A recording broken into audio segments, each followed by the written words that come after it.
ആറാട്ടണ്ണനൊക്കെ ഇടയ്ക്ക് എന്നെ വിളിക്കാറൊക്കെ ഉണ്ട്. മാധവൻ വിളിക്കും. ഒരു നുണ പരിശോധന യന്ത്രമാണ്. ഈ യന്ത്രം ചേച്ചിയുടെ കയ്യിൽ കണക്ട് ചെയ്തിരിക്കുന്നത് കൊണ്ട് സത്യം പറഞ്ഞാൽ ഇങ്ങനെയും കള്ളം പറഞ്ഞാൽ ഇങ്ങനെയും കാണിക്കുന്നത്. ഇടയ്ക്ക് ആറാട്ടണ്ണൻ ഇടയ്ക്ക് വിളിക്കാറുണ്ട്. പക്ഷെ പുള്ളി ഒരു 20 സെക്കൻഡിൽ കൂടുതൽ സംസാരിക്കാറില്ല കേട്ടോ. ഞാൻ കുറച്ച് തിരക്കാം, അങ്ങോട്ട് വിളിക്കാം.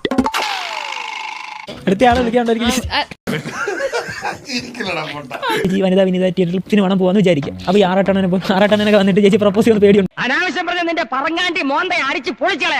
ആറാട്ടണ്ണനൊക്കെ വന്നിട്ട് ചേച്ചി പ്രപ്പോസ് ചെയ്യുന്ന പേടിയുണ്ടോ? എന്റെ മനസ്സിൽ വേണ്ടാത്ത ഒരൊറ്റ ദുരിതാശങ്ങളും ഇല്ല. ഞാൻ വളരെ മാന്യനാണ്, പരിശുദ്ധനാണ്. സിനിമ ഇറങ്ങിയ ശേഷം അങ്ങനെ പ്രപ്പോസൽ പ്രതീക്ഷിക്കുന്നുണ്ടോ? അങ്ങനെ എന്തായിരിക്കും മറുപടി? കഥ ഒരു പുതിയ വഴിത്തിരിവിലേക്ക് ചാടും. വിളിച്ചിട്ട് ഹലോ, അനാർക്കലി വളരെ സുന്ദരിയാണ്. പ്രേമിക്കുന്ന പെമ്പിള്ളാരെ ഇംപ്രസ് ചെയ്യിക്കാൻ ഇങ്ങനെ ചില നമ്പറുകളൊക്കെ വേണം, എങ്കിലേ നമുക്കൊരു വെയിറ്റ് ഉണ്ടാവുള്ളൂ.